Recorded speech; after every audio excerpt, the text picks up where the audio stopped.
अनेक लोकांची आलेली ऑब्झर्वेशन होती की अलीकडे आम्हाला असं दिसतंय तसं दिसतंय आणि काय घडतंय काय बदलतंय.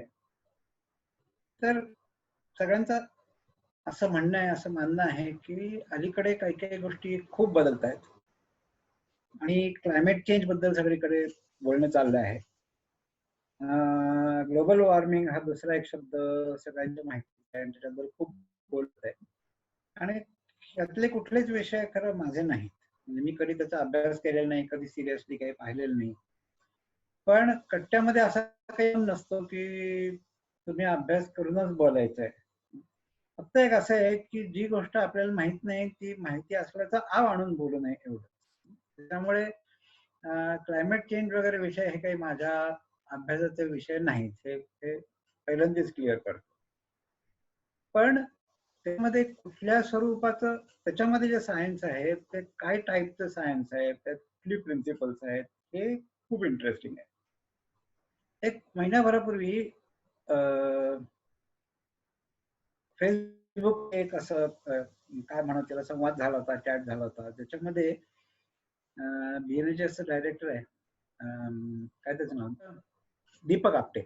तर दीपक आपटेने एक फेसबुक पोस्ट टाकली होती की हे लॉकडाऊन झाल्यापासून माझ्या इथली फ्लाइंग फॉक्सची, वटवा घोडांची एक कॉलनी घरासमोरची किंवा ऑफिस समोरची कुठली तरी, ती अचानक गायब झाली. आणखीन त्याचा असा कयास होतो की लॉकडाऊन नंतर ट्रॅफिक बंद होऊन जी शांतता झाली अचानक, त्या शांततेने डिस्टर्ब होऊन ही वटवा घोडं इथून गेली, असा एक अंदाज. त्याने अर्थात काही खात्री आहे असं म्हटलं नव्हतं किंवा असा एक अंदाज आहे असा असू शकेल. मग बरेच उलटसुलट चर्चा झाल्या की आमच्या इथली पण वटवा घोडं गेलेलं असं काहींचं म्हणणं, मग काहींचं म्हणणं नाही आमच्या इथली तशीच आहे. याच्यात सगळ्यात मला नवल वाटलं की त्यातला जो सूर असा होता की डिस्टर्बन्स होता आणि तो डिस्टर्बन्स गायब झाल्यानंतर वटवा घोडं इथून गेली. हे इंटरेस्टिंग आहे, कारण बाकी सगळेजण असं म्हणतायत की जे काय होतंय ते डिस्टर्बन्समुळे होत आहे किंवा माणसामुळे होत आहे, शहरीकरणामुळे होत आहे वगैरे वगैरे. आता नक्की काय होतंय हे आपल्याला माहिती आहे का, आपल्याला कळतंय का, ही ही एक गोष्ट झाली. पण त्याच्या आधी मला मांडायचंय असं की या गोष्टींबद्दलचं सायन्स कसं असू शकतं, कसं असतं. हे आपण कशावरून म्हणतो की जगाचं टेम्परेचर वाढतंय, मग ते 2050 साली किती असेल, आणखीन आणखीन 70 वर्षांनी 80 वर्षांनी किती असेल, याच्याविषयीचे अंदाज लोक कसे करतात, ते अंदाज करण्याच्या पद्धती काय, मग कुठले बदल होतील असं आपल्याला वाटतं, ते बदल होतील असं निरनिराळे अभ्यास क्लेम करतात, ते कसं करतात, त्याच्या मागचं सायन्स काय, हा अर्थात सगळ्यात सगळ्यात पहिला मुद्दा आणि थोड्याशा मी त्याच्यावरती दाखवणार आहे. ग्लोबल वॉर्मिंग बद्दल जे आपण बोलतो, सगळे लोक बोलतात, सगळीकडे ऐकू येत आहे. तर हा आता हा जगाचा सरासरी तापमान, ऍव्हरेज टेम्परेचर, आणि हे 10 वर्षात लाल रेख जी दिसते ते 10 वर्षाचं ऍव्हरेज आहे. रनिंग ऍव्हरेज म्हणतात त्याला. म्हणजे समजा 1 ते 10 वर्षाची तुम्ही ऍव्हरेज काढलं तर पुढच्या पॉइंटला 2 ते 11 वर्षाचं, त्याच्या पॉइंटला 3 ते 12 वर्ष असं काढत जायचं. मग त्याला रनिंग ऍव्हरेज म्हणतात. हे रनिंग ऍव्हरेज घेण्याचा हेतू असा की फ्लक्च्युएशन्स कमी दिसायला. तुम्ही ऍव्हरेज घेत जात असते, प्रत्येक वर्षीचं जे काही फ्लक्च्युएशन असेल ते त्याच्यामध्ये थोडंसं डॅम्पन होतं, कमी होतं आणि थोडं जास्ती स्मूथ दिसतो ट्रेंड दिसायला. हा 1860 पासून 1850 पासूनचा हा सगळा ट्रेंड आहे. म्हणजे 150 वर्षाचा ट्रेंड आहे, 150 जास्ती 170 वर्षाचा ट्रेंड आहे. आणि त्यातली लाल रेख हे 10 वर्षाचं रनिंग ऍव्हरेज आहे, ब्लू हे प्रत्येक वर्षाचं ऍव्हरेज आहे. आता ऍव्हरेज घेणं सुद्धा इतकी सोपी गोष्ट नाही, कारण ते कुठे कुठे घेतलं जातं, ती ठिकाणं किती रिप्रेझेंटेटिव्ह आहेत. पण ते जर का ती कॉन्स्टंट आहे असं आपण धरू तरी काहीतरी ट्रेंड दिसतोय. पण ह्या ट्रेंडचा काय लावायचा.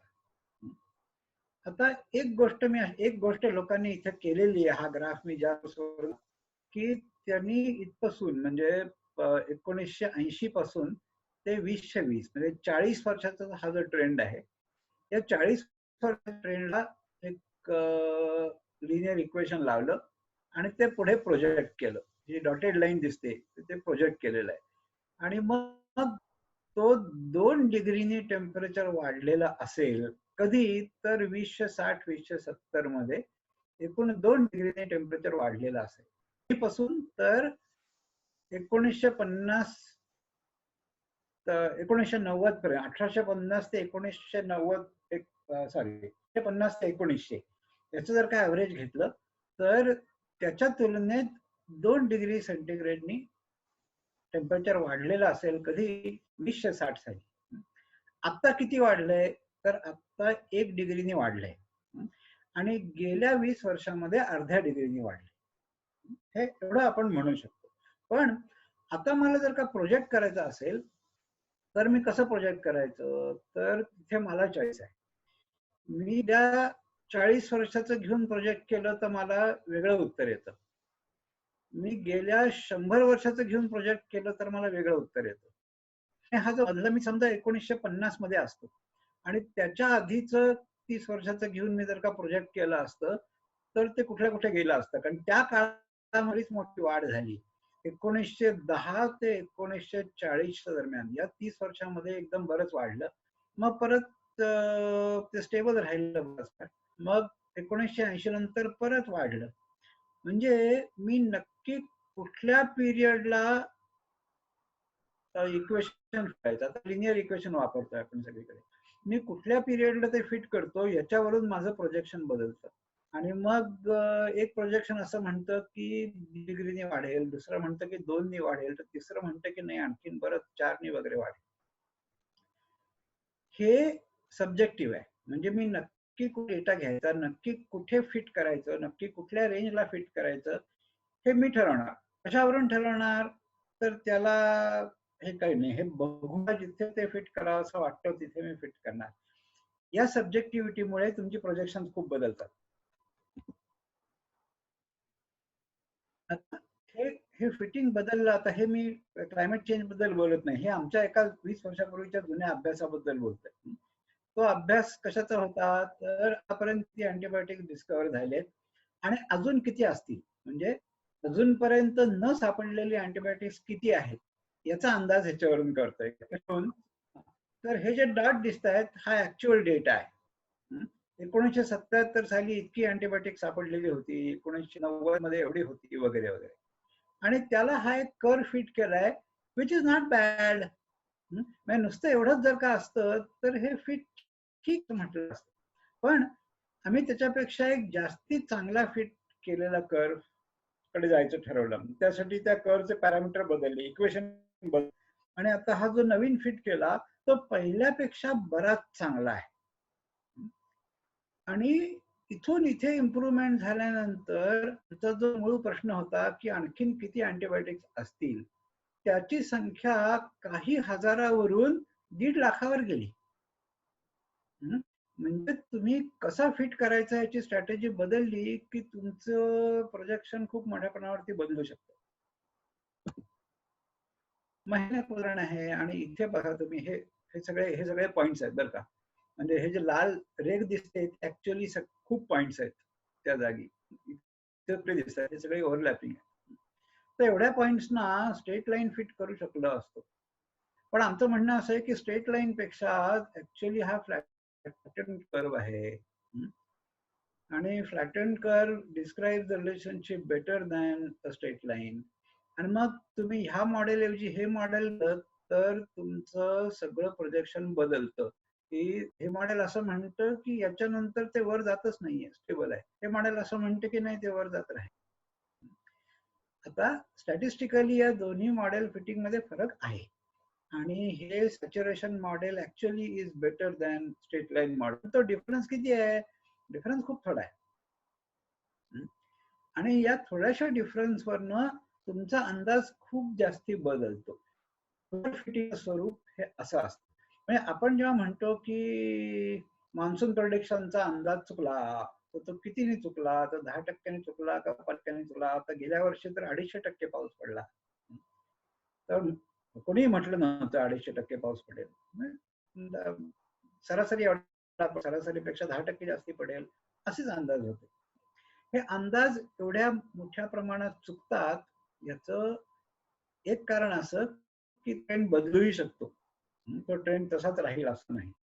आणि दुसरं, त्या ट्रेंडला तुम्ही जे इक्वेशन फिट करता आहात त्याच्यामध्ये सुद्धा चॉईस आहे. आणखीन तुम्ही इक्वेशन बदललं किंवा त्याचे पॅरामीटर बदलले की तुमचं प्रोजेक्शन खूप मोठ्या प्रमाणात बदलू शकतो.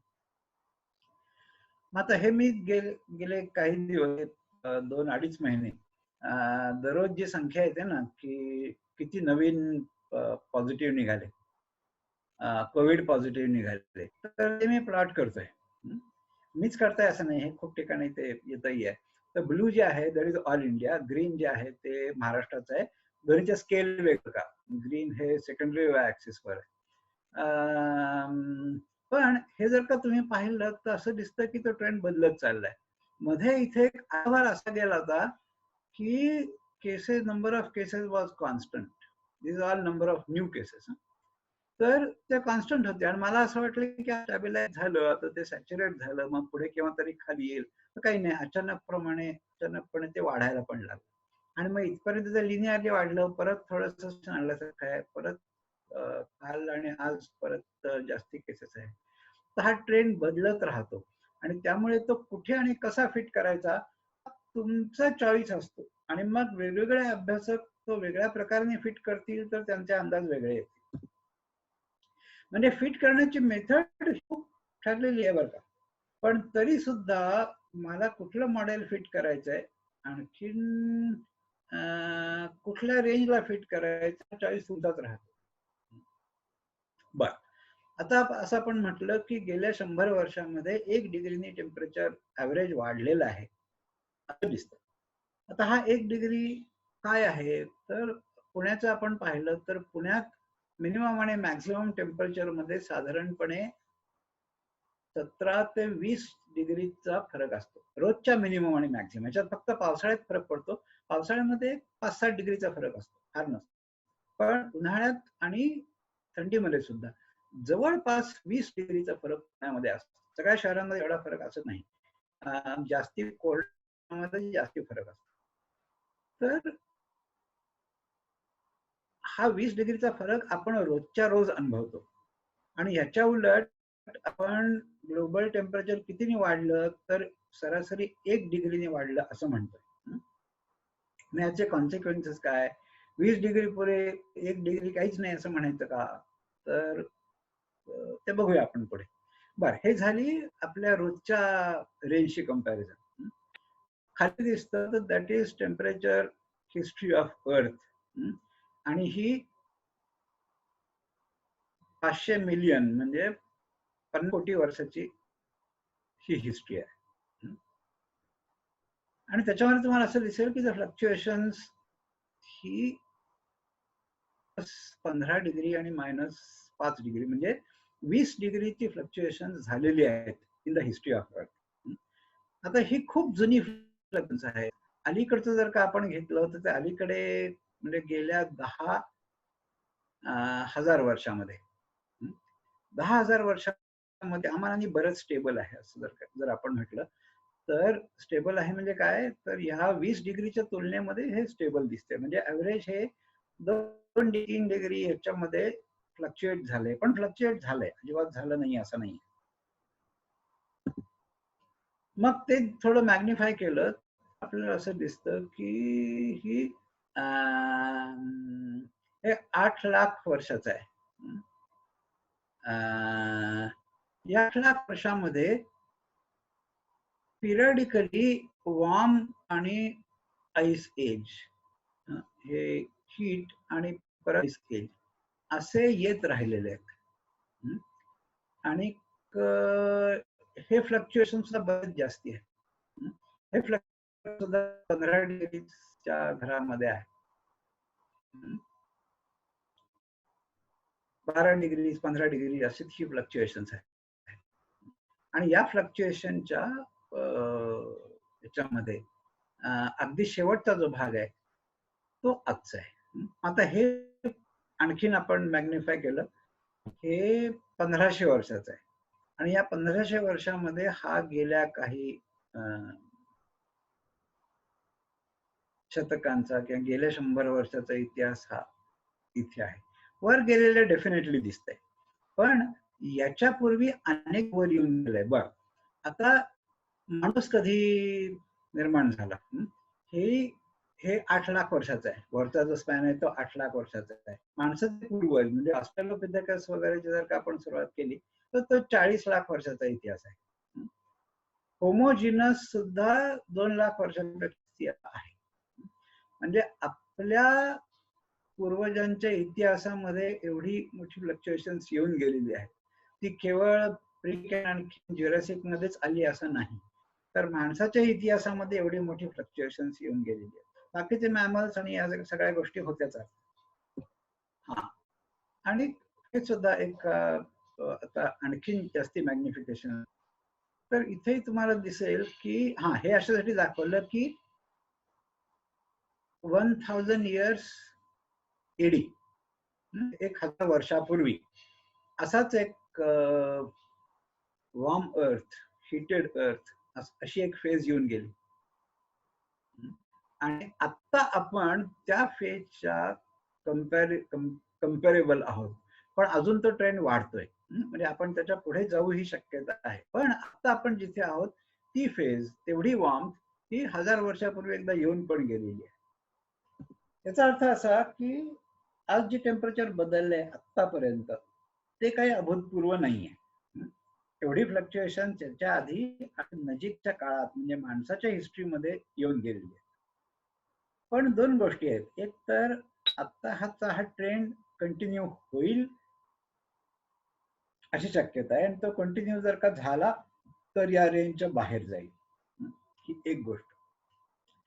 दुसरी गोष्ट अशी की हा जर का कंटिन्यू झाला तर त्यांनी कुठले परिणाम होतील आणि अर्थ सिस्टीम विशेषतः इकोसिस्टीम्स वरती काय परिणाम, सगळ्यात जिओलॉजिकल क्लायमेट झालं, पावसाची सायकल झाली, या सगळ्यावरती काय परिणाम होतील.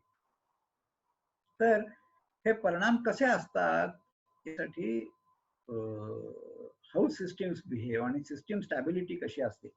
तर एक बॅलन्स ऑफ नेचर असा एक शब्द सगळीकडे वापरला जातो. त्याचा अर्थ कोणालाही काही कळत नाही बरं का, पण तो शब्द सगळीकडे वापरला जातो. पण जर का बॅलन्स ऑफ नेचर असं काही असेल, नेचर जाऊ दे, एक सिस्टीम घेतली तर त्या सिस्टममध्ये काहीतरी बॅलन्स असतो. म्हणजे उदाहरणार्थ माणूस ही एक सिस्टीम आहे, तर आपलं टेम्परेचर कॉन्स्टंट असतं, एक अर्धा डिग्री इकडे होतं नॉर्मली, काही ताप बीप आलेलं नसताना, पण तरी ते चांगल्यापैकी कॉन्स्टंट असतं. आपल्या रक्तातले अनेक पॅरामीटर्स हे कॉन्स्टंट असतं. याचं कारण असं की this is a regulated system, this is a stable system, it's a homeostatic system. सगळ्या सिस्टीम अशा असतातच असं नाही, पण इव्हॉल्व्ड होमिओस्टॅटिक सिस्टीम. तर त्या सिस्टीम्स कशा असतात त्याच्यामध्ये खूप प्रकार आहेत. आपण आपल्याला जे स्टेबल वाटतं ते खरोखर स्टेबल असतं का आणि कशा प्रकारे स्टेबल असतं हा तो मुख्य प्रश्न आहे. तर there are systems are definitely resistant to change. म्हणजे आता हे टँक एनॉलॉजी आहे. आपण शाळेमध्ये अशा प्रकारची गणितं सोडवलेली आहेत की एक टँक आहे, त्याच्यामध्ये इनलेट आहे, त्यातून अमुक एक रेटने पाणी आत येतं, आणखीन एक आउटलेट आहे, त्याचं डायमीटर इतका आहे किंवा तिथून एवढ्या यांनी पाणी बाहेर जातं. आता पाण्याचं बाहेर जाण्याच्या डायमीटरवर जसं अवलंबून आहे तसं ते कॉलमच्या हाईट वरती म्हणजे प्रेशरवर पण अवलंबून आहे. आणि त्यामुळे जर का इनलेट आणि आउटलेट कॉन्स्टंट राहिला तर आपोआप कुठेतरी ही लेव्हल कॉन्स्टंट होते, स्टेडी स्टेटला येते. याचं गणित मांडणं काही फारसं अवघड नाही, मी गणितात शिरणार नाही. स्टेडी स्टेट याचं एक मॉडेल आहे आणि ती येते, पण त्याच्यामध्ये फरक आहे. स्टेडी स्टेट ही एक कॉन्सिक्वेन्स म्हणून आली आहे. म्हणजे मी इनलेटचा काहीतरी रेट ठेवला, आउटलेटचा काहीतरी रेट ठेवला आणि ऍज अ कॉन्सिक्वेन्स मला स्टेडी स्टेट मिळाली का, ही स्टेट राखण्यासाठी काही मेकॅनिझम आहे. म्हणजे ही स्टेडी स्टेट वर गेली तर मी ते सेन्स करून कुठेतरी बदलतो, मग मी हा आउटलेट वाढवतो, आणि खाली गेली तर आउटलेट कमी करतो किंवा खाली गेली तर इनलेट वाढवतो. So this is active management, active steady state, targeted steady state. याच्या उलट असं जर का असेल की इनलेट आउटलेट होणारे काही फॅक्टर्स आहेत, पण त्याच्यामुळे कुठेतरी ही पाण्याच्या लेवलला स्टॅबिलिटी येते.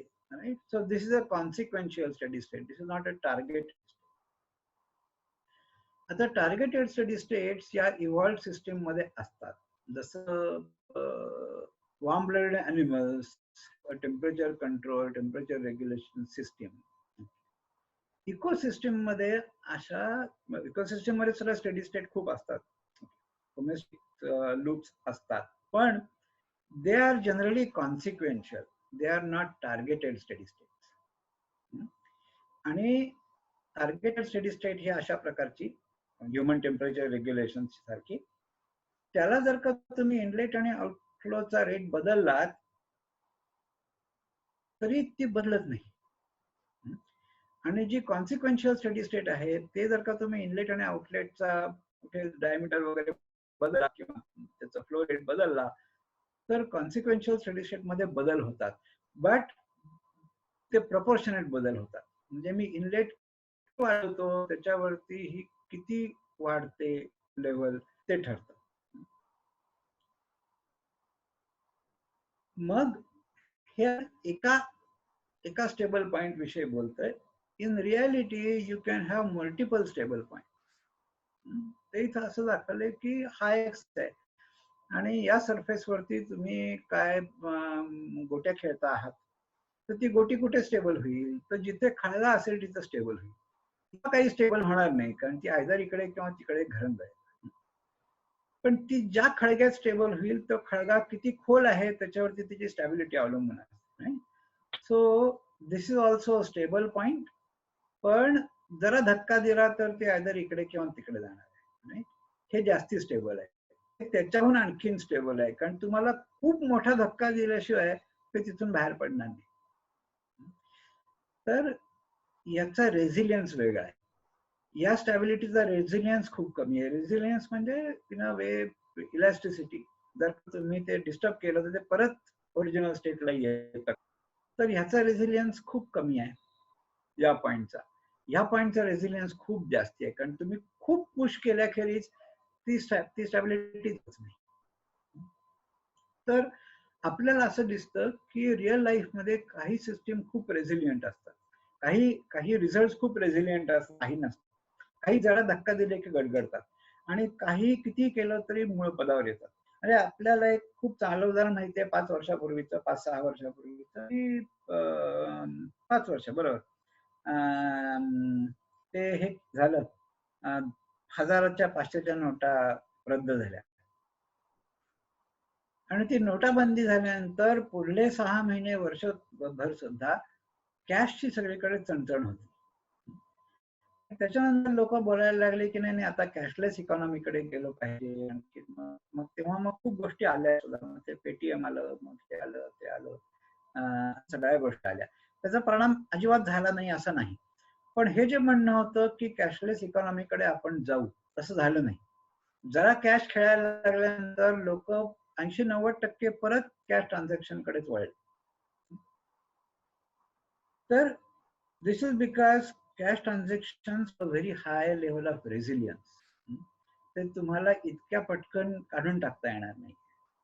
तर काही सिस्टीम अशा रेझिलियंट असतात की तुम्ही त्यांना खूप पुश तरी तुम्ही पुश काढलात तर ते परत पहिल्यासारख्या होणार. आणि याच्या उलट एक गोष्ट आहे ज्याला सँड पाईल बिहेवियर म्हणतात किंवा सँड पाईल मॉडेल्स नावाचं खूप मोठं प्रकरण आहे. तर सँड पाईल मॉडेल म्हणजे काय, तर समजा तुम्ही एक प्लॅटफॉर्म आहे, त्याच्यावरती तुम्ही एका नॉझल मधून किंवा कसंही असेल अशी कणाकणाने वाळू घालायला सुरुवात केली, तर हळूहळू ते वाळूचं ढीग होईल.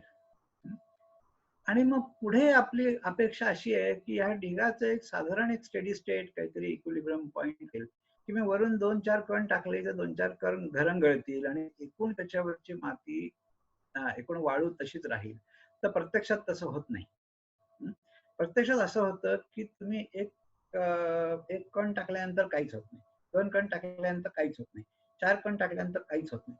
असं करता एक कण टाकल्यानंतर अख्खा ढीग ढासळायला सुरुवात होते. तो कुठल्या कणानंतर ढासळेल हे तुम्हाला प्रेडिक्ट करता येत नाही. बऱ्याचदा असं होतं की आता तो कण कसा पडला ह्याच्यावर अवलंबून असतं. म्हणजे हा कण असा पडला आणि तो स्वतः घरंगळून गेला, बाकीच्या ढिगावर त्याचा काही परिणाम झाला नाही. समजा कण असा पडला की तो इथं पडल्यानंतर त्यांनी इतर बऱ्याच कणांना डिस्प्लेस केलं, तर हा अख्खा भाग गडगडायला सुरुवात होईल.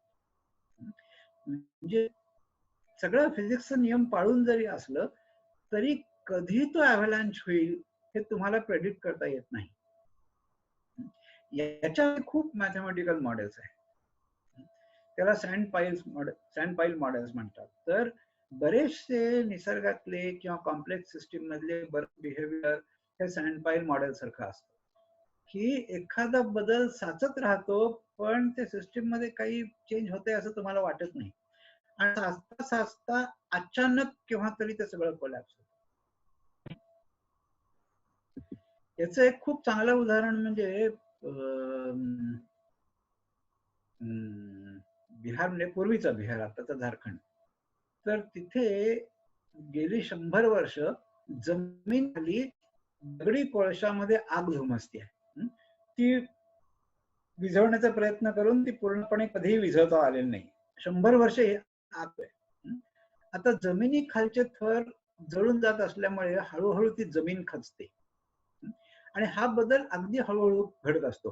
तिथं ऑक्सिजन फारसा नसतो आणि त्यामुळे ऍक्च्युअली हे त्याचं ज्वलन खूप सावकाश होतं, कारण जसं जसं ऑक्सिजन थोडा थोडा सीप होईल तसं तेवढं तेवढं ते ऑक्सिडाइज होत जातं, पण ती आग विझत नाही, चालू राहते.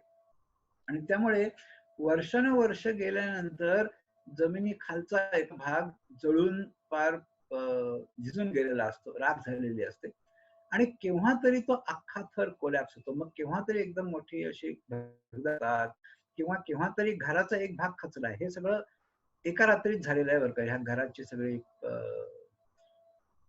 हे क्रॅक्स, जो मधून माणूस जाता येईल एवढा मोठा क्रॅक पडलेला आहे, आणि हे सगळं एका रात्रीत. तोपर्यंत आधी काही नव्हतं. पण आधी काही नव्हतं असं काय आहे का, तर नाही. जमीन वर्ष खचत खचत गेलेली आहे, वरकरणी पाहता काही बदल नाही. मग एकदम एका रात्री ते सगळं कोलॅप्स होतं. त्या रात्री काही झालेलं असतं का, तर काही जे झालेलं असतं ते वर्षानुवर्ष झालेलं असतं. चेंज एकदम त्यावेळेला होतो. तर हे सँड पाईल बिहेवियर जे आहे, that is most difficult to predict and that is most dangerous. आणि असं अर्थ हिस्ट्रीमध्ये अनेक वेळेला झालेलं आहे. तर त्याच्यामध्ये हे पर्मियन एक्सटिंक्शनचा हिस्ट्री खूप इंटरेस्टिंग आहे. पर्मियन एक्सटिंक्शन हे 25 कोटी वर्ष झाले, आणि डायनासॉर एक्सटिंक्शन सगळ्यांना माहित असतं. ती गोष्ट आहे 6-6.5 कोटी वर्षापूर्वीची. म्हणजे त्याच्या चौपट मागे गेल्यानंतर मला हे पर्मियन एक्सटिंक्शन मिळतं. आणि Permian extinction was several fold more serious than the dinosaur. Permian extinction मध्ये 96% मरीन आणि 70% लँड स्पीसीज एका दमात एक्सटिंक्ट झाले. एका दमात म्हणजे काही हजार वर्ष, which is geologically a very abrupt change. आणि हे कशामुळे झालं, तर अनेक कारण आहेत, आणि कदाचित आणि अनेक कारणं दिली गेली आहेत. ते प्रत्येकाला कमी अधिक प्रमाणात पुरावा आहे. 25 कोटी वर्षापूर्वीच्या गोष्टीचा एव्हिडन्स खूप चांगला मिळणं ही गोष्ट शक्य नसते. तेव्हा जेवढा एव्हिडन्स मिळेल त्याच्यावरून लोक ते एक्स्ट्रापोलेट करण्याचा प्रयत्न करतात. तर त्या काळामध्ये मोठे व्हॉल्कॅनिक इरप्शन झाली सायबेरियामध्ये. आणखीन ते एक मोठं कारण समजलं जातं. दुसरं कारण जे आजच्या ह्याला रिलेव्हंट आहे, आजच्या क्लायमेट चेंजला रिलेव्हंट आहे, जे परमॅफ्रॉस्ट मधला मिथेन बराचसा रिलीज झाला. परमॅफ्रॉस्ट म्हणजे जमिनी खालचं पाणी फ्रोझन अवस्थेत जिथे असतं, थंड प्रदेशामध्ये अर्थात, तर त्याच्यामध्ये मिथेन ट्रॅप होतं, आणि ते जर का मेल्ट झालं तर खूप मोठ्या प्रमाणावरती मिथेन रिलीज होतं. पण त्याच्याहून आणखीन एक इंटरेस्टिंग गोष्ट अशी मांडली गेली आहे की एका जीनस मध्ये इव्होल्युशनने एक पाथवे निर्माण झाला. ते म्हणजे मिथॅनोसार्सिनामध्ये एक मिथेन प्रोडक्शनचा नवीन पाथवे आणि जास्ती एफिशियंट पाथवे तयार झाला. पण त्याच्या आधी असं होत होतं की खूप मोठ्या प्रमाणावरती ऑर्गॅनिक मॅटर जाऊन समुद्र तळाशी साचलं आणि तिथं ऑक्सिजन कमी असल्यामुळे डिकम्पोजिशनचा रेट खूप कमी होता. डिकम्पोजिशनचा रेट खूप कमी असल्यामुळे वर्षानुवर्ष ऑर्गॅनिक मॅटर साचत गेलं आणि त्याच्यानंतर अचानकपणे हा पाथवे इव्हॉल्व्ह झाल्यानंतर the organic material was converted in to methane methanol आणि हे मिथेनोजेनिक पाथवेज एकदम ऍक्टिव्हेट झाले. The organisms multiplied like anything आणि बॅक्टेरियाला मल्टिप्लाय व्हायला किती वेळ लागतो. त्यामुळे 100 वर्षामध्ये त्यांनी अख्खा समुद्राचा तळ व्यापला असेल तर काही आपल्याला आश्चर्य वाटतं. आणि त्यामुळे methane release suddenly grew up. आता हे सँड पाईप सारखं आहे. म्हणजे ऑर्गॅनिक मॅटर जर का कोट्याधी वर्ष साचलं नसतं तर केवळ एका म्युटेशननी काही झालं नसतं. हे खूप साचलेलं अचानकपणे मिथेनोजेनिस सुरुवात झाली आणि अचानक खूप मोठ्या प्रमाणावरती मिथेन निर्माण झाला आणि that led to a chain of reaction. आता हे अशासाठी आहे की मिथेनोजेन्स आता आहेत आणि they have stabilized, so they have reached a sort of equilibrium. आता ऍनरोबिक डिग्रेडेशनचे पाथवे विशेषतः मिथेनोजेनिक पाथवेचे काही नवीन नाहीत, त्यामुळे ती सायकल चालूच आहे समुद्रात, ते नवीन. पण परमॅफ्रॉस्ट मधून मिथेन रिलीज होणं ही गोष्ट आजही होऊ शकते जर का जमिनीतला बर्फ म्हणजे मातीच्या खालचे बर्फाचे थर हे वितळायला लागले तर त्याच्यात ट्रॅप झालेला मिथेन खूप मोठ्या प्रमाणात रिलीज होऊ शकतो. आणि दिस इज द ग्रेटेस्ट डेंजर काय ग्लोबल वॉर्मिंग टुडे. पण हे कधी होईल तर 4-5 डिग्रीजनी टेम्परेचर वाढल्यानंतर ते मोठ्या प्रमाणावरती होईल की काहीतरी मोठा धोका निर्माण. आता आपण अर्धा आणि 1 डिग्री बद्दल बोलतोय.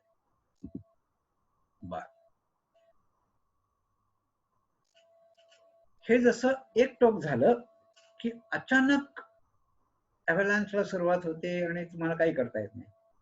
त्याच्या उलट अनेक उदाहरणं अशी आहेत की देयर इज एक्स्ट्रीम रेझिलियन्स. म्हणजे खूप मोठा इव्हेंट घडून गेल्यानंतर परत काही वर्षांनी सगळी स्थिती मूळ पदाला आली आणि मोठा फरक झाला असं वाटलं नाही. तर आपल्याला असं वाटतं की एखादा प्रेडेटर एक्सटिंक्ट झाला की ते सगळी प्रेडेटर प्रे सायकल बदलेल आणि सगळं चक्र बदलेल, तर तसं होत नाही. There have been many local extinctions of predators ज्याच्यामध्ये सेबर टूथ होते. मग लायन म्हणून आजच्या लायनच्या दीडपट किंवा वजनाला दुप्पट 3पट असे मोठे लायनची एक स्पीसीज होती. तर हे सगळे प्रेडेटर एक्सटिंक्ट झाले. भारतामधून अलीकडच्या काळामध्ये चित्ता गेला. तर त्यांनी एकदम खूप मोठी उलथापालथ झाली का तर नाही झाली. याचं कारण there were other predators to take over, including humans to take over. मग आम्ही असं बघितलं की पॅरासाइट्स कुड रिप्लेस प्रेडेटर्स. म्हणजे प्रेडेटर नाही की पॅरासाइट्स वाढतात आणि त्यामुळे परत पॉप्युलेशन रेग्युलेशन कमी अधिक प्रमाणात तसंच राहत. मग इन्व्हेजिव्ह स्पीसीज ही काळ खूप मोठी उलथापालथ करतात असं दिसतं. पण हळूहळू त्या इन्व्हेजिव्ह स्पीसीजना सुद्धा पेस्ट, त्यांचे डिसीजेस किंवा त्यांना एक एक काळी खात नव्हतं तर आता जनावरं खायला लागली असं होतं. आणि हे मी पाहिलंय की युपेटोरियमला वरती काही दिसायचं नाही. आता युपेटोरियम वरती एक प्रकारची ऍफिड दिसते आणि त्या ऍफिडने युपेटोरियमची पानं हे होतात, क्रंपल होतात, कर्ल होतात आणि मग त्याच्यावरती तुम्हाला रोगाची लक्षणं दिसायला लागतात. युपेटोरियम ज्यावेळेस आलं त्यावेळेला कुठेही काही दिसायचं नाही, आता दिसायला असं होतं. आणि त्यामुळे द सिस्टीम गोज बॅक अगदी ओरिजिनल स्टेटला नाही तरी बऱ्यापैकी ती परत स्टॅबिलाइज होते. मग species evolve temperature tolerance, species evolve saline tolerance, drought tolerance. त्यामुळे जर का थोडी अचानकपणे सलाइनिटी बदलली तर अनेक स्पीसीज मरतील. But slowly they start evolving saline tolerance. मग परत तिथे सगळं एस्टॅब्लिश होऊ शकतं. किंवा मायग्रेशन पॅटर्न बदलून हे होतं. In fact migration patterns evolve basically to handle climate change, त्या त्या त्या काळामध्ये जे झाले ते. बा आता काही गमती अशा आहेत की कॅटॅस्ट्रॉफिक इव्हेंट्स हे अजूनही, त्यापैकी 3 उदाहरणं इथे आहेत की ज्याचा थोडाफार तरी अभ्यास झालाय. एक म्हणजे टोळधाड आपण ज्याला म्हणतो, ही प्रचंड प्रमाणात येऊ शकते, पण ही वारंवार येत राहते. म्हणजे असं नाही की एका टोळधाडीने प्रचंड नुकसान झालं आणि ती अख्खी इकोसिस्टीम बदलली, तर things get back to normal. टोळधाडींनी प्रचंड प्रमाणात विध्वंस झालेला असतो, सगळं ग्रीन कव्हर केलेलं असतं, पण पुढल्या काही वर्षांमध्ये ते परत रिकव्हर होतं, ते टोळ सगळे मरतात. मग परत कुठेतरी त्या टोळांचं ब्रीडिंग सुरू होतं, मग त्याला परत त्यांना पॉप्युलेशन डेन्सिटी वाढून त्याचं टोळधाडीमध्ये, ती खूप कॉम्प्लेक्स बायोलॉजी आहे, त्याच्यामध्ये आता शिरत नाही, नीट समजली अशातलाही भाग नाही. पण so this is a catastrophic event, but it happen cyclically and the system is highly resilient. टोळधाड येऊन गेली की परत पुढच्या वर्षी खूप हाहाकार असतो, पण हळू things get back to normal. मग परत व्हेजिटेशन वाढतं, मग परत ती सगळी सायकल सुरू होते आणि परत सगळं नॉर्मल होतं. 50 वर्षांनी, 40 वर्षांनी किंवा आणखी एन नंबर परत टोळधाड येईल, परत या गोष्टी होणार आहेत, पण the things get back to normal equally efficient. Australian, गेल्या वर्षी खूप मोठी न्यूज आपण सारखी ऐकत होतो की, गेल्या वर्षी सुद्धा नाही, याच वर्षी खरं, की प्रमाणावरती वणवे लागले, आणखीन इतके प्राणी मेले, इतकी झाडं जळाली वगैरे वगैरे. तर ही गोष्ट पहिल्यांदा घडलेली नाहीये. युकॅलिप्ट लाईफ सायकलच अशी आहे की fire is a part of the life cycle. आणि एक जो युकॅलिप्टसचा नॅचरल स्टँड असतो, त्याच्यामध्ये जर का आपण बघितलं, जवळपास प्रत्येक झाड सारख्याच वयाचं असतं, ती एकाच वेळा रुजलेली असतात, एकाच वयाची सगळी वाढलेली असतात, आणि तुम्हाला नवीन रिक्रुटमेंट स्टेजला दिसतच नाही. याचं कारण, एकदा ही मोठी झाडं वाढली, त्याची कॅनॉपी झाली की ती दुसऱ्या झाडांना वाढू देत नाही, दुसऱ्या म्हणजे त्याच जातीच्या नवीन रोपांना वाढू देत नाही. मग नवीन रोपं केव्हा वाढतात, तर जेव्हा पहिली जळून जातात तेव्हाच. आणि ती जळण्याचं अशी आहे की the trees keep on accumulating resins in a big way, आणि केव्हा तरी ते अख्खं गोष्ट खूप ज्वाला बनते आणि ते अख्खं रान पेटतं, आणि ते रान जळून गेल्यानंतर 2 गोष्टी, एक तर कॉपिसिंग होतं आणि सीड पसन. त्याच्यामध्ये फरक आहे बरं का, काही स्पीसीजला कॉपिसिंग होत नाही, they are compulsorily regenerate from seeds, आणि काही स्पीसीजच्या सीड्स आधी टिकत नाही, ते कॉपी परत येतात. तर so fire is catastrophic, no doubt. त्याच्यामध्ये कित्येक लाख कोट्यावधीच्या संख्येने प्राणी पण मरत असतील, झाडं पण, सगळं जंगल खाक होतं, पण ते परत रिजनरेट पण तितक्याच रॅपिडली होतं. आणि this cycle keep repeating after 100 years, after 400 years, 500 years, ही सायकलिक. आणखीन एक सायकल अशी आहे जी नॉर्वेजियन लेमिंगची, लेमिंग वुडंट रॅट लाईक, आणि त्याच्याबद्दल वॉल्ट डिस्नेने त्याच्यावरती फिल्म केली आहे, आणि ती फिल्म करण्यावरती टीका पण खूप झाली आहे, कारण वॉल्ट डिस्नेने खूप हे लेमिंग्स पकडून त्यांना एकत्र करून त्या स्वाम क्रिएट करून त्याचं शूटिंग केलं, म्हणजे तो नॅचरल स्वाम नव्हताच. पण यांचं असं सांगतात की त्यांचं ब्रीडिंग खूप झालं की दे जस्ट स्वार्म आउट, आणि मग ते इकडे तिकडे असतात. त्याच्यामध्ये एक लोककथा अशी आहे की ते जाऊन आत्महत्या करतात, ते प्रत्यक्षात आत्महत्या वगैरे करत नाहीत, दिस इज मायग्रेशन, आणि एका ठिकाणी एकदम लोकसंख्या खूप वाढली की ते मायग्रेट होतात. This is also a catastrophic event, की बराच वर्ष ते पॉप्युलेशन वाढत वाढत साचत सॅच्युरेशनला येतं, आणि मग एकदा टोळधाडी सारखंच वेगळ्या प्रकाराने. तर अशा पण सिस्टीम आपल्याकडे आहेत की दे आर सिमिंगली कॅटॅस्ट्रॉफिक, पण तुम्हाला जर का पुरेशा वर्षांचा इतिहास माहिती असेल तर तुम्हाला कळतं की ते ऍक्च्युअली सायक्लिक आहे. त्यामुळे जरी आपल्याला वाटलं की काय सगळं गेलं, जंगल सगळं जळून गेलं, नाही, ते रिजनरेट होणार आहे, आणि रिजनरेट होणं हीच त्याची सायकल आहे. पण अनेक स्पीसीज एक्सटिंक्ट होतात, अनेक इकोसिस्टम कोलॅप्स पण होतात, पण याच्यामध्ये सुद्धा प्रकार आहेत. म्हणजे at the community level action होत राहणं हा त्याचा एक प्रकार आहे. म्हणजे काही स्पीसीज नव्याने तयार होत राहतात आणि काही स्पीसीज एक्सटिंक्ट होत राहतात. This keeps on happening. So this is more or less like a stable steady state. The number of species might remain the same, but some species become extinct and some species are dead. तर हे कमी in go out सारखं आहे.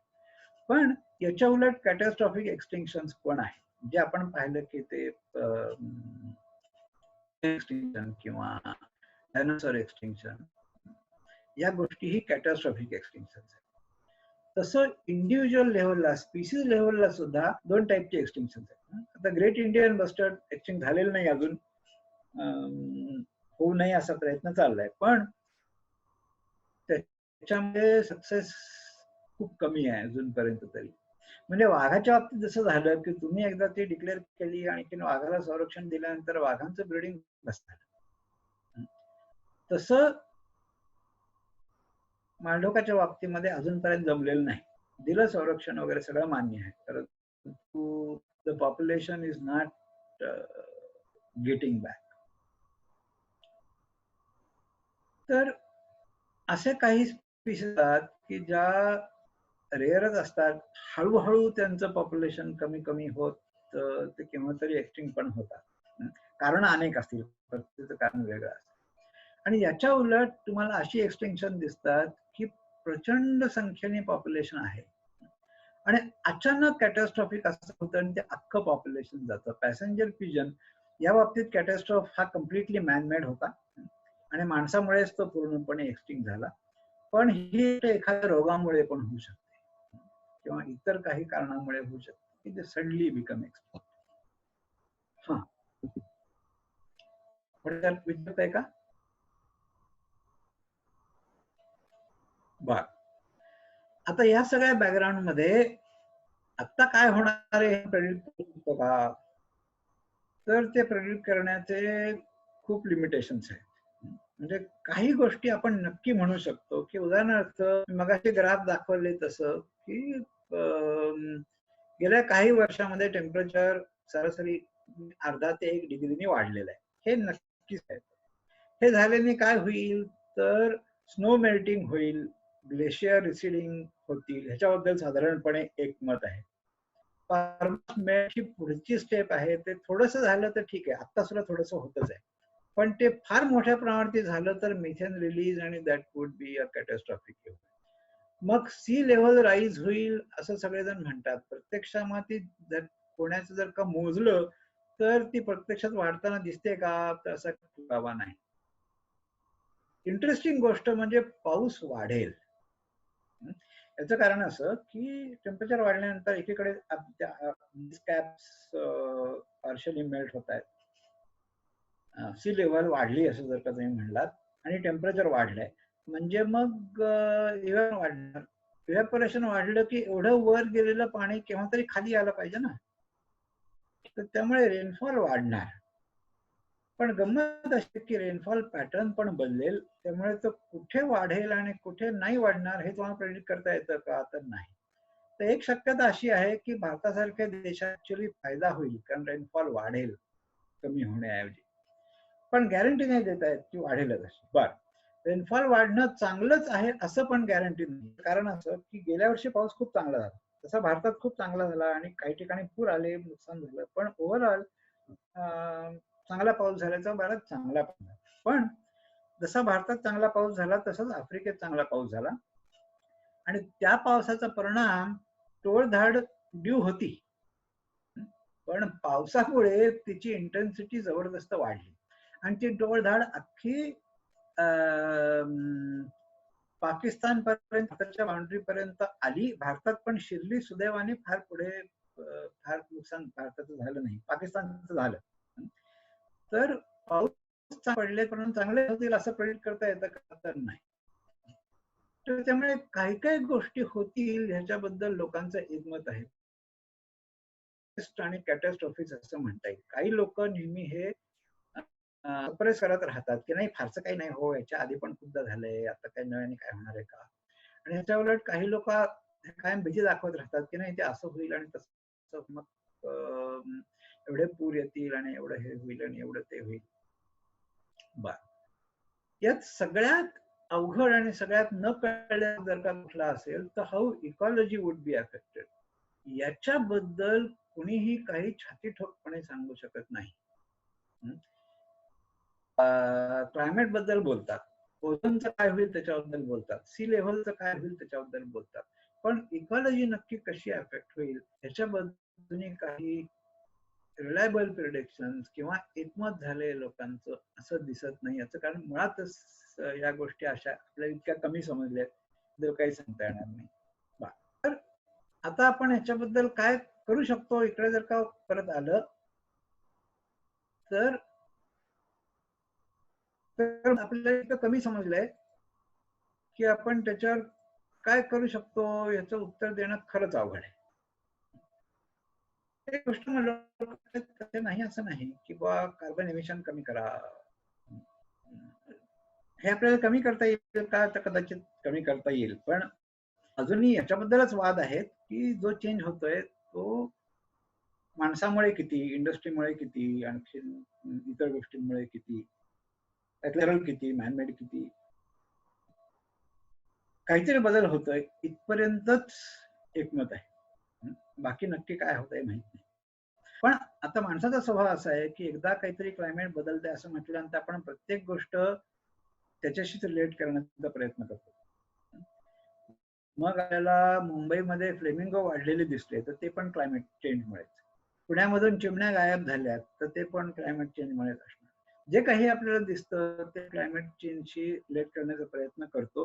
प्रत्यक्षामध्ये असा काही पुरावा नाही आणि त्याच्यामध्ये असे काही कार्यकारण दाखवता येणं ही गोष्ट जवळपास अशक्य आहे. आणि त्यामुळे अशी विधानं करण्यापासून, अशी विधानं जर का केलीत तर ती एक अटकळ म्हणून, एक अंदाज म्हणून, एक हायपोथेसिस म्हणून करावी, पण त्याच्या पुढे जाऊ नये. म्हणजे सायन्स असं म्हणतंय असं म्हणू नये, कारण सायन्स खरंच काही म्हणत नाही. आणि लोकांना असं वाटतं की सायंटिस्ट जे म्हणतात ते सायंटिफिक असतं, असं पण नाहीये. त्यामुळे खूप कमी आपल्याला समजलेलं आहे या क्लायमेट चेंज बद्दल. आणि मग ज्या गोष्टी आपल्याला दिसतात त्या एरवी घडल्या नसत्या का, क्लायमेट चेंज नसता तर असं काही सांगता येत नाही. कारण मुळात things have been continuously changing in nature, आणि काही काही चेंजेस आपल्याला काही काळ दिसत नाहीत, पण होतच नाहीत असं नाही. अनेक उदाहरणं आपल्याला माहिती आहेत की उदाहरणार्थ वाईल्ड डॉग पॉप्युलेशन्स मध्ये जर का आपण 40 वर्षाचं वगैरे रेकॉर्ड पाहिलं तर काही काळ ती खूप वाढलेली आहेत आणि काही काळ ती खूप कमी झालेली असं आपल्याला दिसेल. त्याच्यामध्ये थोडीशी सायक्लिसिटी आहे. ही सायक्लिसिटी कशामुळे आलेली आहे असं नाही, ती आहे असं दिसतं. मग मलेरियाचे इन्फेक्शन किंवा इतर काही इन्फेक्शन मध्ये तुम्हाला अशी सायक्लिसिटी दिसते. ही प्रत्यक्षात आम्ही डेटा पाहिला होता गडचिरोली मधला, की तिथे मलेरियाचा नुसता इन्सिडन्स प्लॉट केला तर तुम्हाला सायकल दिसतात. काही वर्ष तो वाढतो, परत कमी होतो, मग परत काही वर्षांनी वाढतो, मग परत कमी होतो. साधारणपणे 5-10 वर्षाच्या अशा सायकल्स आहेत. तर काही गोष्टी खरोखरच सायक्लिक होतात. तुम्ही जर का 5च वर्ष पाहत असाल तर तुम्हाला असं वाटेल की अरे हे कमी होतंय बरं का, किंवा हे वाढतंय बरं. पण जर तुम्ही 40-50 वर्ष जर का पाहिले तर सायक्लिक असतात. काही गोष्टी रॅन्डम असतात, म्हणजे सायक्लिक पण नाही, त्यातले चेंजेस तुम्हाला पॅटर्न दिसूच शकत नाही. पण आता पुण्यामध्ये पूर्वी चिमण्या खूप कॉमन होत्या. चिमण्या कमी होऊन साळुंक्या वाढल्या, मग साळुंक्या कमी होऊन तर वाढली. आता हे कशामुळे होतंय, तर काही प्रमाणात काही अंदाज सांगता येतील की बेसिकली तुमच्या इमारतींचं आर्किटेक्चर बदललं, चिमण्यांना घरटा काढण्यासारखी गोष्टी वळचणी मिळत नाही, काही गोष्टी काही अंदाज सांगता येतील. पण आता चिमण्या त्या मोबाईल टॉवरमुळे चिमण्या कमी झाल्या का, तर मोबाईल टॉवर आली आणि चिमण्या कमी झाली ही गोष्ट खरी आहे. पण आता फ्लेमिंगोज वाढले किंवा मोबाईल टॉवरमुळे वाढले म्हणणार का, असं अशा काही असं खरंच आपल्याला काही सांगता येत नाही आणि त्यामध्ये पडू नये. अमक्यामुळेच अमकं झालंय असं खरंच विधान करू नये, कारण त्याला काही पुरावा दाखवता येत नाही. दाखवणं फार अवघड आहे अशा कुठल्या गोष्टींना. तर आता हीच गोष्ट आत्ताच्या कॉन्टेक्स्ट मध्ये, की एक नवीन व्हायरस आला तर तो कशामुळे आला, तर ह्याच्यातली 1760 विधानं लोकांनी केलेली आहेत, की तुम्ही मग एक एन्व्हायरमेंटल डिस्ट्रक्शनमुळे कुठलीही गोष्ट झाली की ती एन्व्हायरमेंटल डिस्ट्रक्शनमुळे झाली असं म्हणायला काही हरकत नसते. आणि तुम्ही असं म्हटलं तर 99% लोकांना लगेच पटतं, त्यामुळे लोक तसं म्हणतात. पण त्याच्या मागे परत काही कार्यकारण भाव दिसत नाही. त्याचं कारण असं की 200 वर्षापूर्वी सुद्धा नवीन रोग आलेले आहेत, त्याच्या आधी पण आलेले आहेत. इतिहासामध्ये तुम्हाला हे खूपदा दिसतं की अचानकपणे साथ आली आणखीन असं झालं. ते माणसामध्येही होतं, प्राण्यांमध्ये पण होतं. तर त्यामुळे नवीन व्हायरस येणं याच्यामध्ये जगावेगळं काही घडलेलं नाही, हे पहिल्यांदा घडलेलं नाही. ही निसर्गामध्ये होत राहणारी गोष्ट आहे. Viruses keep on evolving. तर त्याच्यामुळे त्याची नवीन स्पीसीज येणं ह्याच्यात काही आश्चर्य नाहीये, किंवा काही अमुक गोष्टीमुळे असेल असं म्हणण्याचं कारण नाही. तुम्हाला ते नाही असं पण डेफिनेटली म्हणता येत नाही बरं का. म्हणजे हा व्हायरस लॅब मधून आला नाही हे सिद्ध करता येत नाही, किंवा तो आला हे पण सिद्ध करता येत नाही. पण आला यात आश्चर्य नाही हे नक्की म्हणता येत. येणं नैसर्गिक आहे, याच्या आधी अनेक येऊन गेलेले आहेत, तसंच हा आला. आता जरी हे सत्य असलं तरी मग आता जे काही कन्फ्युजन क्रिएट झालेलं आहे, इज इट बिकॉज की आता आपल्याला वेगवेगळे इन्फॉर्मेशन सोर्सेस जरा आपण ओव्हरलोड झालेलो आहोत म्हणून, आणि का त्याचं सायंटिफिकली काही त्याच्यावरती चर्चा होत नाही असंही म्हणता येणार नाही.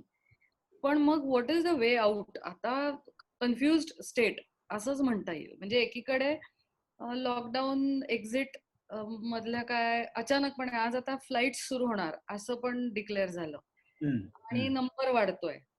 म्हणजे असा तो सगळा केओस मला तरी पर्सनली आता वाटायला लागला. तर व्हायरस असल्यामुळे आणि त्याचा रेट ऑफ स्प्रेड खूप जास्ती असल्यामुळे तयारी कोणाचीच नव्हती. सगळ्या जगात कुठल्याच देशाची तयारी नव्हती.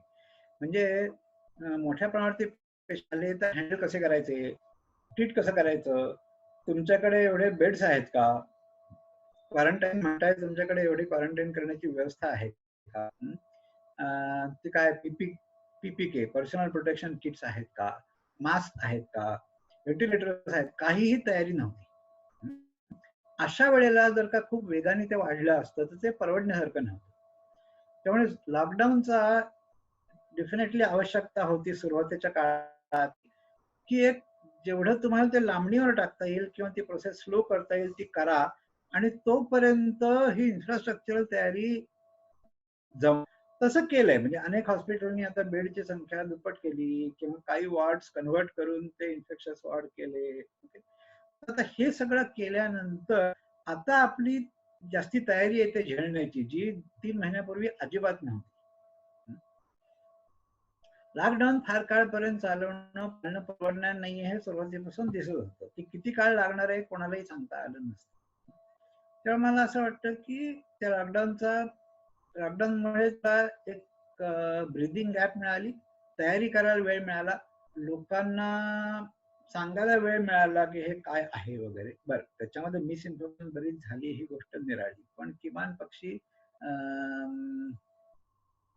एकदम शॉक नाही येता तो हळूहळू काय जोर का धीरे से लगे म्हणतात ना, तसं तसं ते थोडस झालं. आता ते कायम लॉकडाऊन ठेवण्यात काही सशील दिसत नाही. कालची एक न्यूज आहे की दिल्लीमधून परत आलेल्या मायग्रंट्सचा बिहारमध्ये ज्या वेळेला टेस्ट केली त्यावेळेला 26% आले. तर हे आश्चर्याची गोष्ट आहे, कारण दिल्लीमध्ये काही 26% लोक पॉझिटिव्ह नाही आहेत.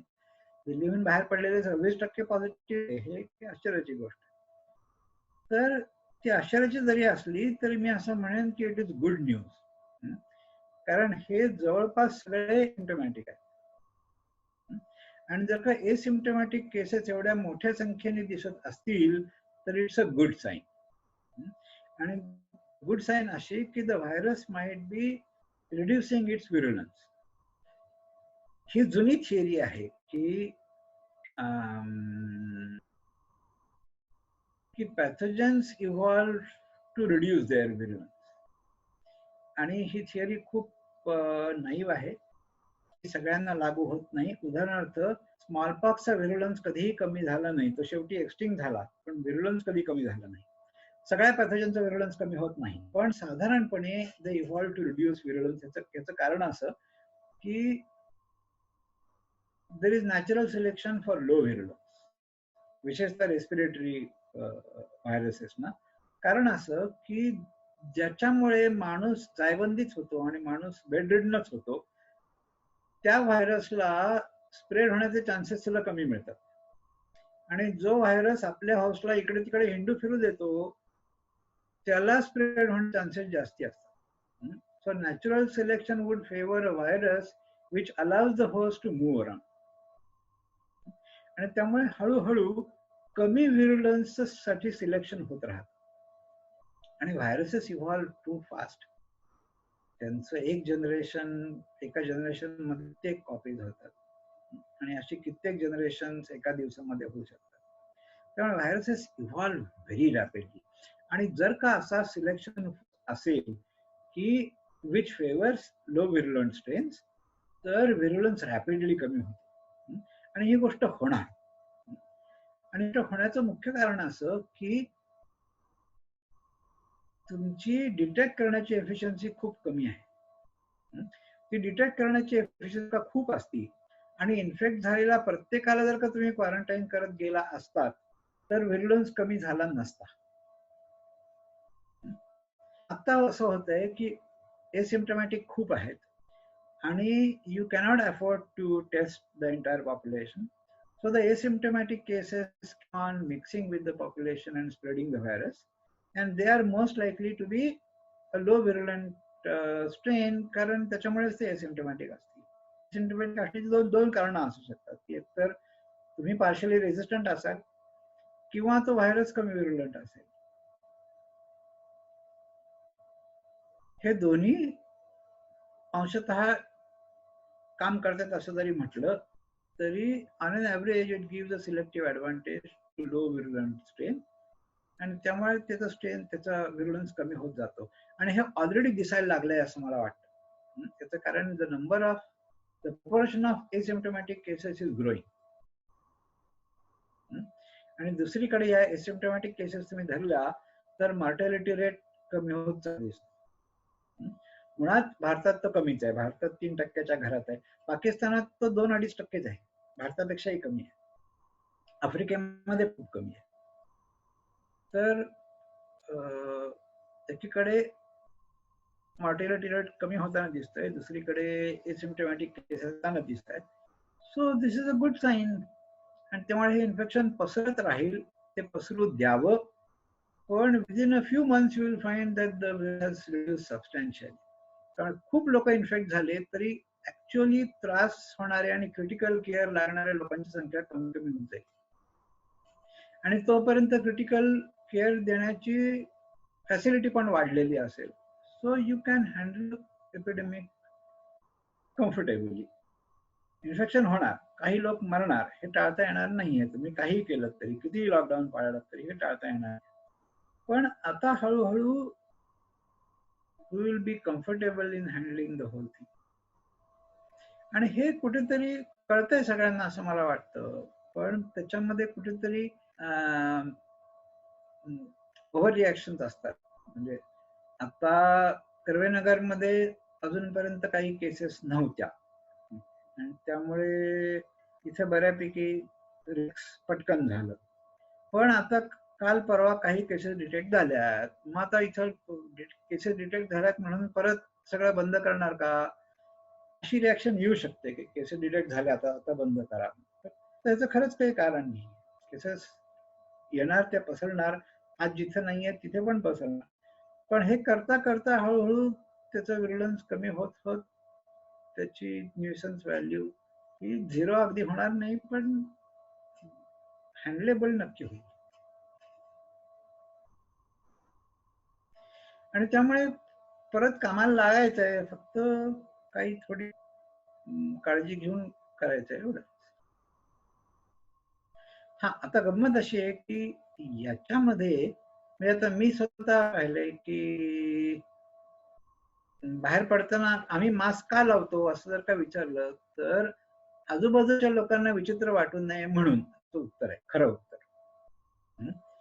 म्हणजे आपल्याला इन्फेक्शनची भीती वाटते किंवा मास्क नाही घातलं तर काही उलटा पालत होईल म्हणून मास्क घालतो का नाही. प्रत्येक लोक मास्क अशासाठी घालतात की सगळ्यांनी घालायचा असा एक आता नॉर्म आहे म्हणून आपण पाळूया. हे काही दिवस राहणार, हे एकदम जाणार नाही.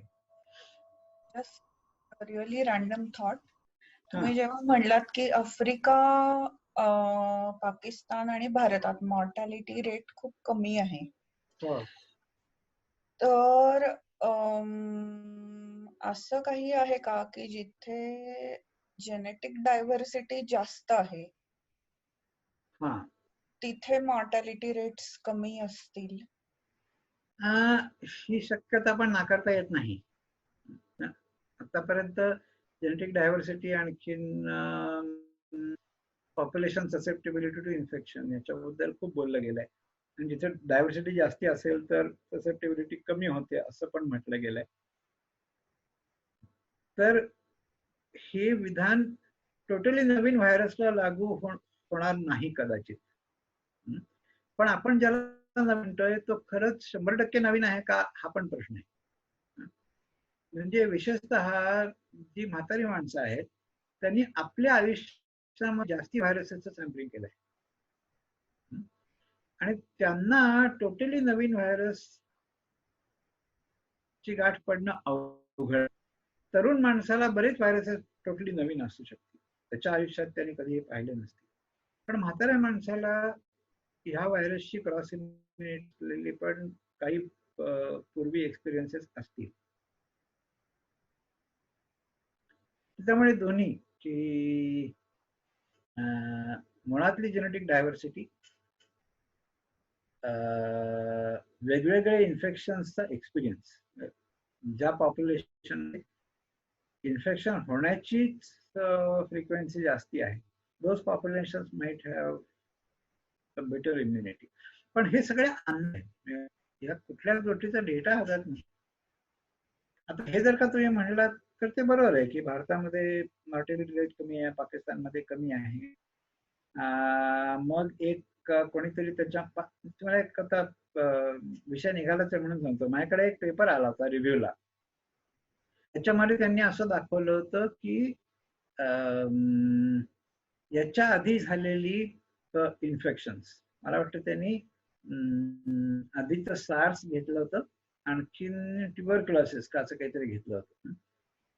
तर या इन्फेक्शनचा इन्सिडन्स ज्या पॉप्युलेशन जास्ती आहे तिथे कोविडचा इन्सिडन्स कमी आहे, त्यांनी निगेटिव्ह कोरिलेशन दाखवलं होतं.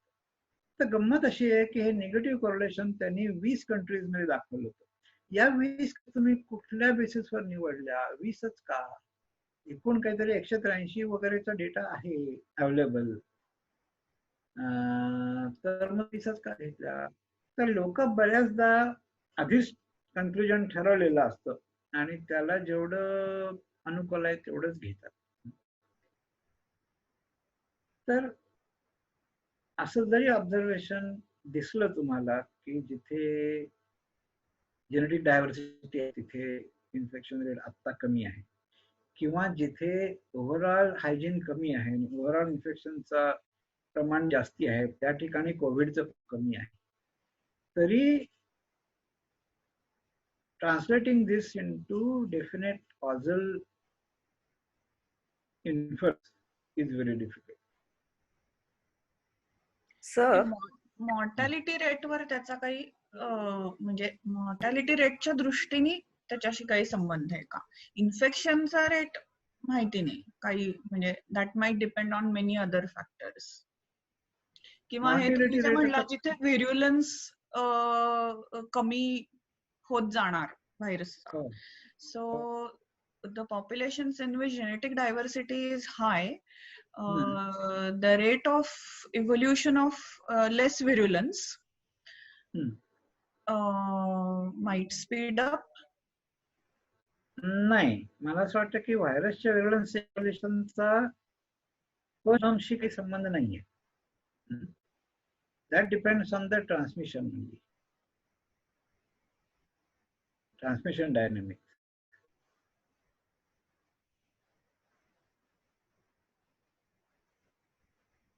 आणि कदाचित उलट होईल बरं का. म्हणजे स्मॉलपॉक्सच्या बाबतीतला आर्ग्युमेंट काय आहे की स्मॉलपॉक्सला एकदा माणूस इम्युन झाला की जवळपास आयुष्यभरासाठी इम्युन राहतो. स्मॉलपॉक्स परत परत नाही होत. झाला तर खूप माइल्ड असतो, तो क्वचित आणि तो खूप माइल्ड. परंतु माणसाची संख्या एवढी होती त्या काळामध्ये सुद्धा आणि बर्थ रेट इतका होता की all the time the population of susceptibles म्हणजे सगळे लहान मुलं हे पॉप्युलेशन पुरेसं होतं आणि त्यामुळे व्हिरुलन्स वॉज रिटेन. त्याच्या उलट जर का पॉप्युलेशन लिमिटेड असतं तर कमी व्हिरुलंटना ऍडव्हान्टेज मिळाला असतो. कारण they can spread and make individuals immune to the highly virulent one as well. पण जर का पॉप्युलेशन ससेप्टेबल पॉप्युलेशन जास्ती असेल तर व्हिरुलन्स कमी होण्याचं कारण दिसत नाही. असं काहीतरी ते एक बऱ्यापैकी कॉम्प्लेक्स आर्ग्युमेंट आहे. याच्यावरती उलट सुलट लिटरेचर आहे. पण त्यामुळे मला असं वाटतं की जर पोस्ट जेनेटिक डायव्हर्सिटी जास्ती असल्यामुळे ससेप्टेबलची संख्या कमी असेल तर व्हिरुलन्स कमी होणार नाही. तर उष्णकटिबंधातल्या लोकांनी जास्त चांगल्या प्रकारे रेजिस्ट केलंय असं म्हणता येईल का? तसं आर्ग्युमेंट सुरुवातीच्या काळामध्ये होतं पण नंतर तसा पॅटर्न नाही राहिला. पण आताही तसं दिसतंय की मध्ये जर का पाहिलं तर सुरुवातीच्या काळामध्ये सेंट्रल आणि नॉर्दर्न मध्ये जास्ती होता, साऊथ कमी होता. पण नंतर तसा पॅटर्न राहिला असं मला तरी वाटत नाहीये. मी काही डिटेल मध्ये पाहिलेलं नाहीये. पण असं जे म्हणत होते की हा काय टेम्परेचर सेन्सिटिव्ह आहे आणि त्यामुळे ट्रॉपिकल कंट्रीज मध्ये उन्हाळा आला की तो आपाप नाहीसा होईल, तसं काही झालेलं नाही. म्हणजे आता 40-42 टेम्परेचर अनेक ठिकाणी आहे. पण म्हणून काही त्याचा स्प्रेड कमी झालाय असं दिसत नाही.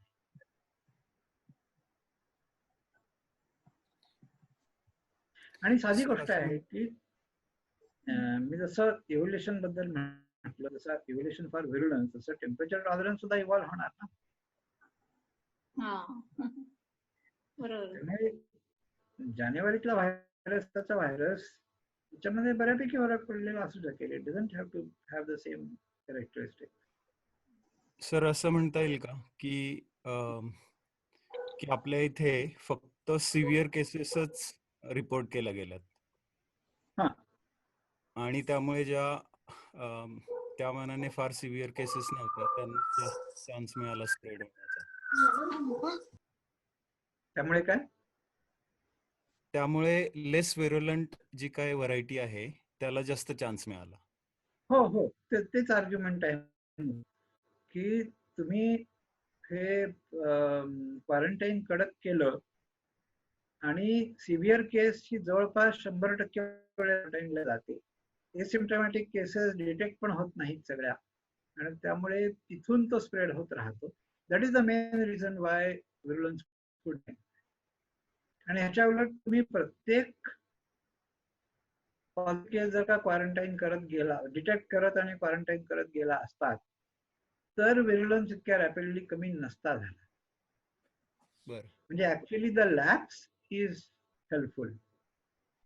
त्याच्या भरपूर जनरेशन्स होऊ द्यायच्या म्हणजे तो मवाळ होईल असंच मुख्य आर्ग्युमेंट दिसतंय ना.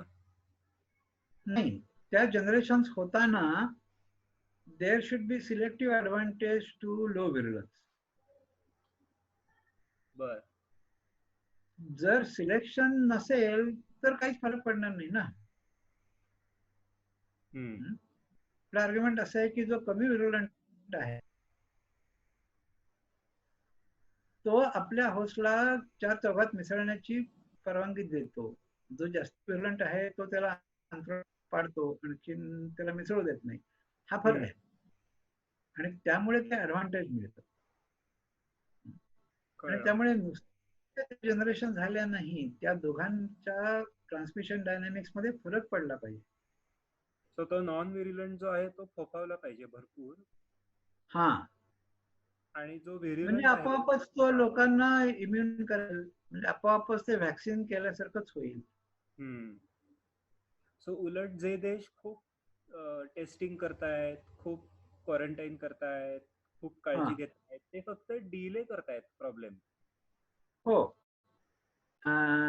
पण जर का तुम्ही व्हेरुलंट केसेसचं, सिरियस केसेसचं क्वारंटाईन केलं तर त्याचा सगळ्यांना फायदाच आहे.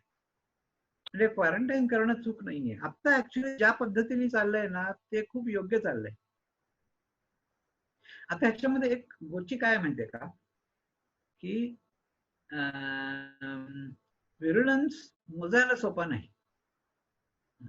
म्हणजे तुम्ही व्हायरसेसचे म्युटंट्स स्मॉल लेव्हलला दाखवू शकता आणि तसे दाखवलेले पण आहेत लोकांनी, परंतु हा म्युटंट हा कमी व्हेरुलन्सचा म्युटंट आहे हे दाखवणं जवळपास अशक्य आहे.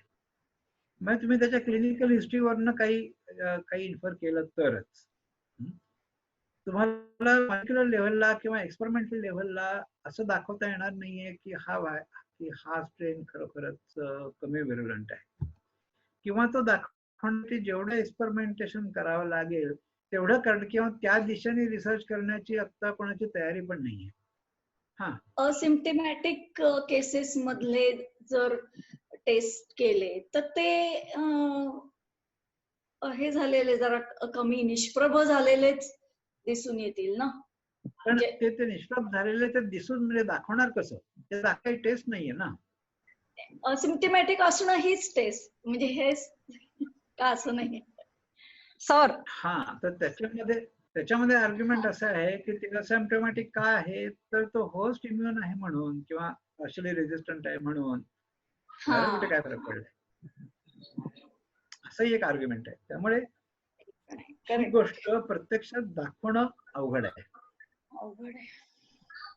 अनलेस आपण सर म्हणजे एक्सटेन्सिव्हली मॉलिक्युलर सिक्वेन्सिंग केलं विथ म्हणजे सेरोलॉजिकल स्टडी केला to see asymptomatic strains as well as the symptomatic ones, पण ऑफकोर्स आता ती वेळ नाहीये. बट काय करणार आहे ना, तुम्हाला एक मॉलिक्युलर डिफरन्स दिसला पण त्याचा परिणाम व्हेरुलन्सवर होतो की नाही हे तुम्हाला कुठे माहिती नाही. पण म्हणजे आता लाईक अनेक लोकांनी वुहान, चायना आणि बाकीच्या इथले फायलोजेनेटिक स्टडीज दाखवलेत ना की कुठे म्युटेशन होतंय, is it causing virulence or something, so then you can try to fit our strains there. नाही, गमत अशी की म्युटेशन कुठे होतंय हे अगदी तुम्हाला अगदी न्यूक्लियोटाइड लेवल पर्यंत डिटेलमध्ये दाखवता येत. त्याचं फंक्शनल कॉन्सिक्वेन्स काय आहे हे कुठे दाखवता येत नाही. म्हणजे मला म्हणायचंय की maybe after once the epidemic ceases down बरेच त्याचे बायोकेमिकल एव्हिडन्सेस पण येतील किंवा फंक्शनल एव्हिडन्सेस, एन्झायमॅटिक एव्हिडन्सेस पण बाहेर येतील ना.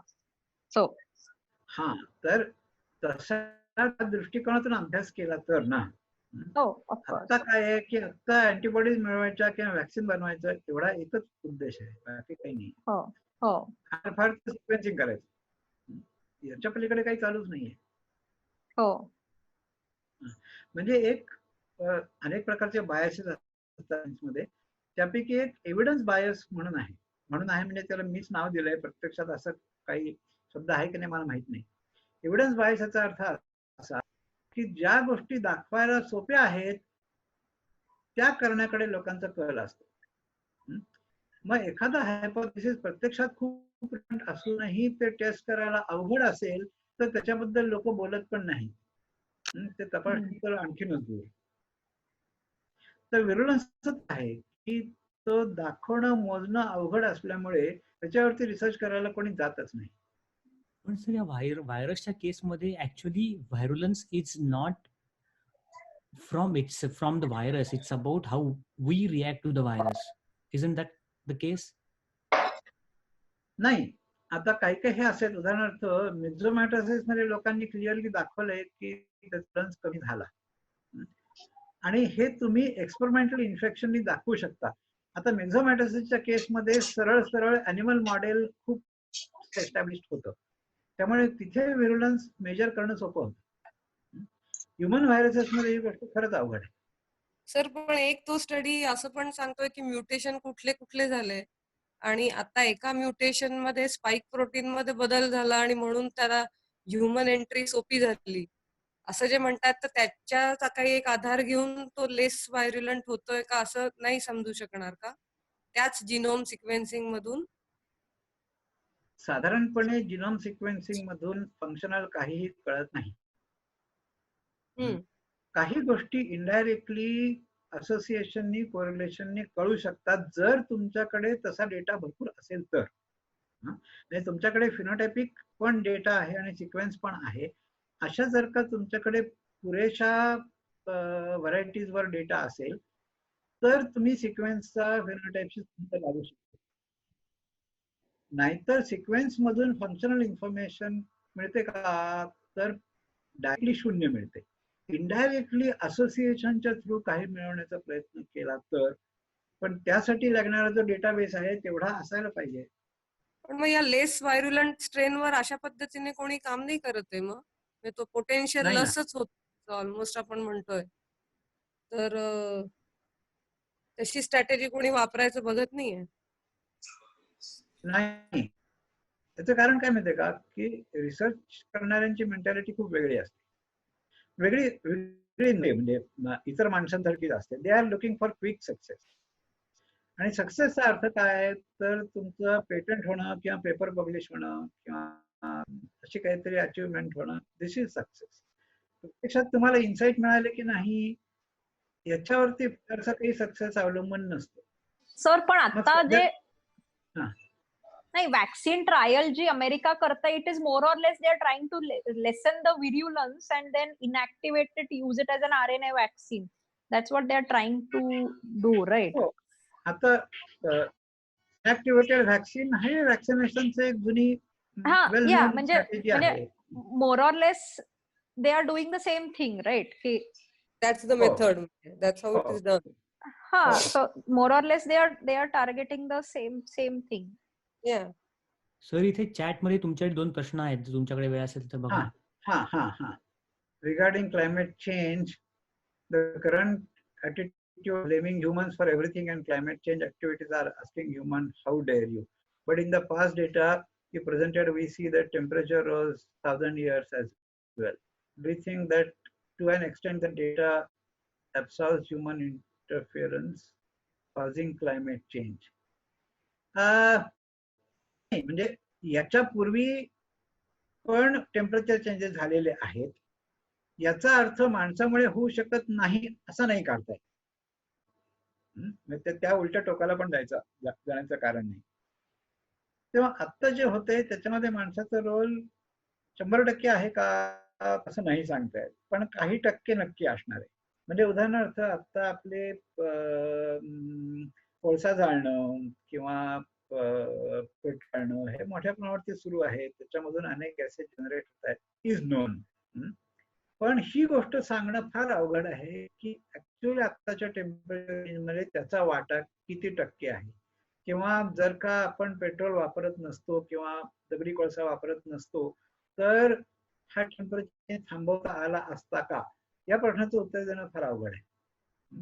त्यामुळे हे माणसामुळे होतच नाही असं पण म्हणता येत नाही, आणि 100% माणसामुळेच होत आहे असंही खात्रीशीर म्हणता येत नाही.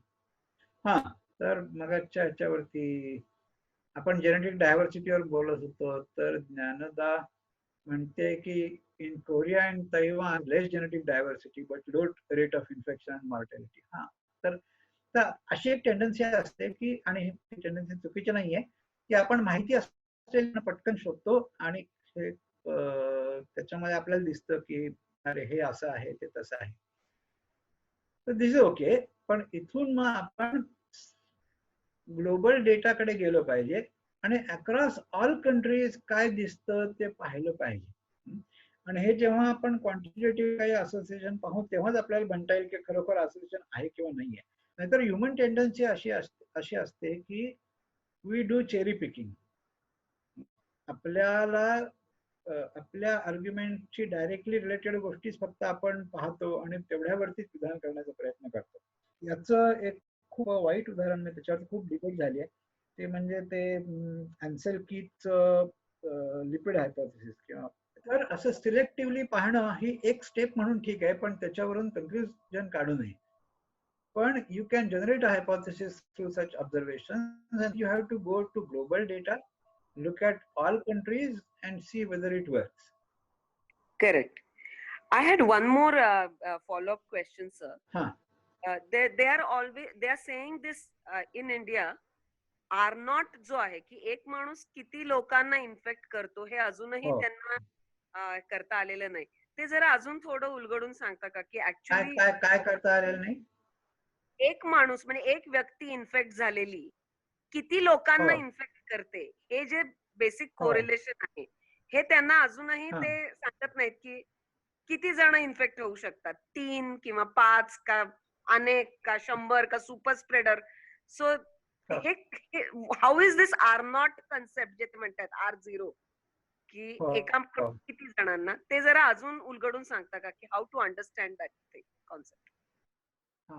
नाही पण R0 वरती बरीच एस्टिमेट्स आहेत. R0 ची लोकांनी हे दाखवलंय की तो आधी जास्ती होता मग पुढे कमी झाला मग मध्ये परत थोडासा वाढला होता आता परत कमी आहे वगैरे या सगळी आर्ग्युमेंट्स रोजच्या रोज येत असतात कुठेतरी. तर तो एक्सपोनेन्शियल इक्वेशनचा एक पॅरामीटर आहे. त्याच्यामध्ये गृहीत असं धरलेलं आहे की the infection is spreading exponentially. तर सुरुवातीला काही काळ ते एक्सपोनेन्शियल खरोखरच असतं पुढे राहत नाही एक्सपोनेन्शियल. आता याचं साधं कारण असं की आता आपण पाहतोय की जसजसे नवीन नवीन लोक इन्फेक्ट होत आहेत तसतसं आधी इन्फेक्ट झालेले लोक बरे होण्याचं हे वाढत चाललेलं आहे, संख्या वाढत चाललेली आहे की कोविडचं इन्फेक्शन होऊन आता बरे झाले. तर प्रत्यक्षात स्प्रेडिंगचं काम कोण करतं तर आतापर्यंत झालेल्या केसेस नाही तर आत्ता ऍक्टिव्ह असलेल्या केसेस तेवढ्या स्प्रेडचं काम करतायत. आणि मग याचं रिलेशन लावणं सोपं आहे की काय रेटने स्प्रेड होत आहे म्हणजे आत्ता किती आहेत आणि नवीन किती केसेस होत आहेत पर युनिट टाइम डे असेल पर वीक असेल तर याच्यावरून ते काढलं जातं. त्याच्या मॅथ्स मध्ये मी आत्ता शिरत नाही ते किंवा तरी हवं तर मला ईमेल कर मी ते डिटेल्स पाठवेन.